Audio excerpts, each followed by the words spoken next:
Good morning sa lahat. Ito na yung aking nagawang cranberry jam, third batch. Ayan, kasi medyo marami tayong nakuha noon. At ayan, kinuha na natin lahat sa freezer para magawa na natin ng cranberry jams ready for Christmas at anumang okasyon. Ayan, nakagawa tayo ng 6 bottles. Meron tayong medyo malaki, merong medium, at saka medyo maliit-liit. Ayan yung ating nagawa.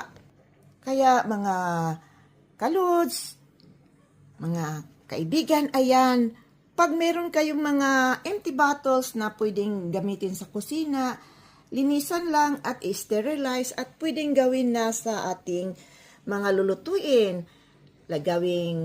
Lalagyan ng mga jam, sugar, or kahit pambaon. Minsan nagbabaon ako yung mga empty bottle